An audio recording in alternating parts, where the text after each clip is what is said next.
Welcome. आज हम आपको पढ़ाएंगे दशमलव संख्याओं का गुणन। अंग्रेजी में कहेंगे मल्टीप्लिकेशन ऑफ डेसिमल नंबर। तो चलिए शुरू करते हैं। 0.3 में हम 0.3 का गुणा करेंगे तो आएगा हमारा 0.09। ऐसे हम क्या करते हैं 1.25 में 0.5 का गुणा करेंगे तो हमारा आएगा 0.625।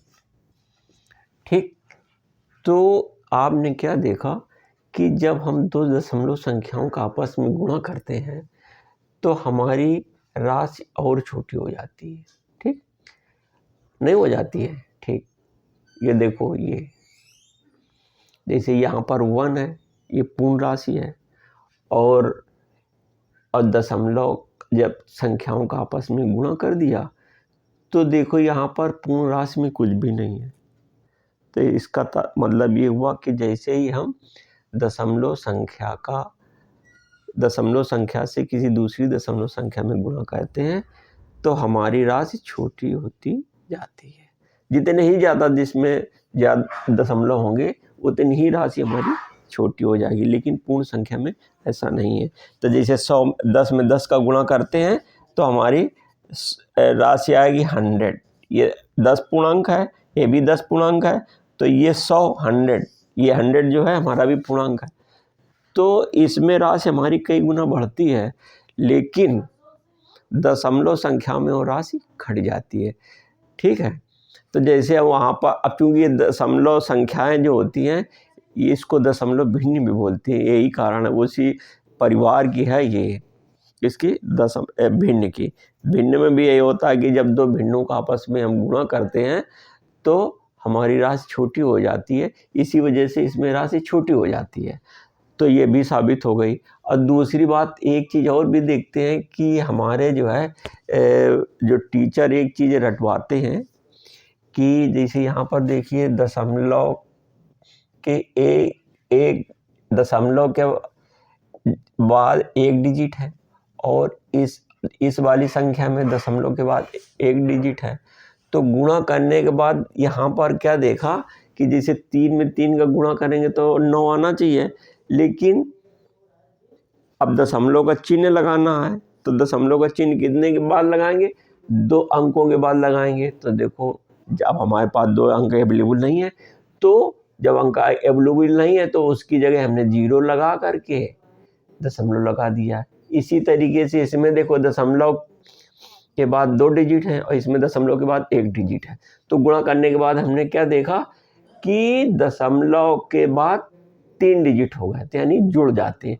तो यही बात दशमलव संख्याओं का आपस में गुणा करने वालों को, लोगों ने एक संख्या का दूसरी दशमलव संख्या से गुणा करते हैं तो दशमलव के बाद इसका डिजिट काउंट करते हैं, इसका डिजिट काउंट करते हैं, और देखते हैं कि ये 2 डिजिट ये प्लस 1 डिजिट ए बराबर 3 डिजिट, तो इसलिए नीचे से गुणनफल के बाद ये हमने 3 डिजिट के बाद हमने दशमलव लगा दिया। ठीक, तो ये हमारे यूट्यूबर हुए, ये स्कूल के टीचर हुए, सब कुछ रटवा देते, लेकिन आज तक किसी ने ये नहीं बताया कि ये डिजिट जुड़ते क्यों। तो हम आपको ये डिजिट क्यों जुड़ते हैं इस बात को हम साबित करेंगे। तो साबित करने के लिए हमने क्या किया है कि 2 जो है स्क्वायर बनाए हैं। स्क्वायर माने जिसकी सभी भुजाएं सेम होती हैं। तो देखिए 20 इंच, जिसकी लंबाई 20 इंच है, चौड़ाई भी 20 इंच है, और इसमें भी देखिए इसकी भी लंबाई 20 इंच है, लंबाई 20 इंच है और चौड़ाई 20 इंच है। तो ये लाइन हमारी हॉरिजॉन्टल कही जाती हैं, और ये जो है हमारी जो ये वाली लाइन है चौड़ाई वाली, इसको हम वर्टिकल लाइन बोलते हैं। अब मान लीजिए इस पूरी पट्टी का यदि हम क्या करेंगे कि 10 बराबर भागों में बांटते हैं, तो कौन 10 बराबर भागों में बांटे, बहुत टाइम लगेगा।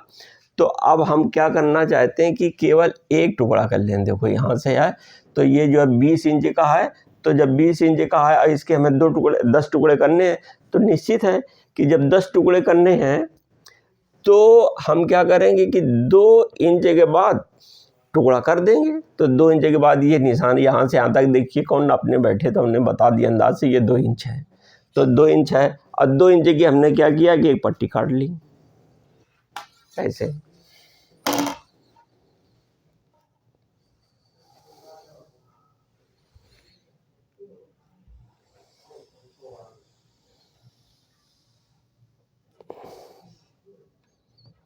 दो इंच की हमने ये पट्टी काट ली। तो जब ये 2 इंच की पट्टी काट ली तो इस पूरे का देखिए ये देखिए जब पूरा साइज इतना है, पूरा फुल ये देखिए इतना सब यहाँ तक है। तो इस पूरे साइज के हिसाब से देखेंगे इतना इस पट्टी को, तो ये पट्टी हमारी कितने के बराबर होगी? 1/10 की। ये पट्टी हमारी 1/10 के बराबर होगी। ये पूरी पट्टी हमारी 1/10 के बराबर होगी। ठीक, ये सब पूरा 1/22 ये पूरा है, तो ये पूरा समूचा है। अब इसकी एक हमने पट्टी काट दी, तो ये जो हमारी इतनी जगह पड़ गई, तो इतनी जगह हमारी कितनी हुई? 1/10। ठीक हो गई। अब ऐसे ही एक चीज़ और करें हम कि इस पट्टी के भी 10 टुकड़े करें। इस पट्टी के भी 10 टुकड़े करेंगे। तो इस पट्टी के जब भी हम 10 टुकड़े चलो करते जा रहे हैं, तो जब इस पट्टी के 10 टुकड़े करेंगे तो अभी हमने क्या किया कि एक ये टुकड़ा किया ऐसे, ये 2 इंच। अब इस पट्टी के भी 10 टुकड़े करने का मतलब हमें क्या करना है कि 2-2 इंच पे हमने निशान लगाना है। तो ये ऐसे हमने लगा दिया, ये ठीक। अब ये ऐसे हमने ऐसे कर दिया, ये ठीक, ये ये ये ये ये ये ये और ये। तो 1 2 3 4 5 6 7 8 9 10। तो ये सब देखो अब बराबर मानिएगा कि चूंकि भाई देखो हाथ से हमने किया है, अब हाथ से एकदम नापने तो बैठे नहीं, नापने तो बहुत पूरा टाइम चला जाता है, तो इसलिए हमने अंदाज से इसे खींच दिया है। तो ये सब हमारी हो गई। तो ये जो हमारा पूरा पोर्शन है इसको हमने 10 भागों में डिवाइड कर दिया। ठीक, तो यदि हम आपसे ये कह दें कि ये कितना है, यानी ये पूरा पोर्शन हमारा कितना था, ये पूरा जो पोर्शन था हमारा वो था 1/10। अब कह दें इस 1/10 का 1/10 कितना है, तो इस 1/10 का 1/10 इतना ही तो पड़ेगा। ये डबल साइडेड, ये डबल साइडेड हमने इसे कर दिया। तो ये 1/10 का 1/10, तो 1/10 का 1/10 ये एक टुकड़ा हुआ। कितना? इतना टुकड़ा है, अभी हम आपको बता रहे हैं। इस साइज बताने का मतलब ये है कि हमको इसका क्षेत्र बताना है, और क्षेत्र बताने के लिए हम क्या करते हैं? लंबाई में चौड़ाई का गुणा करते हैं। तो इसकी लंबाई भी देखिए हमारी 1/10 है और चौड़ाई भी इसकी 1/10 है। तो 1/10 में 1/10 का गुणा करेंगे तब हमारा ये क्षेत्र आएगा। ठीक, अब इसको ऐसे हमने बता दिया, ऐसे ये साइज है हमारा। तो 1/10 पूरा था हमारा, पूरी पट्टी 1/10 की थी, और ये पूरी पट्टी 1/10 की थी, और इसके भी हमने फिर 10-10 टुकड़े कर दिए। तो ये टुकड़ा कितना है, ये टुकड़ा कितना है? तो ये टुकड़ा हमारा इतना है। तो 1/10 का जब हमने 1/10 किया तो ये टुकड़ा इतना है। तो 1/10 का 1/10 टुकड़ा इतना, तो इतना माने कितना, कितना माने कितना क्षेत्र। तो बात हो गई। तो जब हमें क्षेत्र निकालना है तो इसीलिए जो एक का शब्द होता है, इतने का इतना, तो मतलब कि जब कोई चीज़ क्षेत्र वाली चीज़ होती है तो उसको क्षेत्र में बताना होता है, कोई संख्या वाली चीज़ होती है तो उसको संख्या बताना होता है ना। तो ये 1/10 गुणते 1/10। अब हम इसको जो है ये क्षेत्र क्यों लिखें, सीधे सीधे इसका गुणनफल ना लिख दें, 1/10 गुणते 1/10 बराबर 1/100, ये हमने लिख दिया। या ऐसे भी कर सकते हैं हम, 1/10 1/10 को 0.1 लिख सकते हैं। ऐसे साफ दिखा दें आपको, 0.1 मल्टीप्लाई 0.1 ठीक बराबर 0.01 हुआ। ये क्यों हुआ अब हम आपको बताएंगे कि जैसे ही हमने क्या किया था कि एक जब चैप्टर स्टार्ट किया था, मतलब जो दशमलव संख्या पढ़ाने का चैप्टर स्टार्ट किया था, तो उसमें हमने ये आपको बताया था कि 1/10 का मतलब 0.1 और 1/100 का मतलब 0.01। ये हम आपको पहले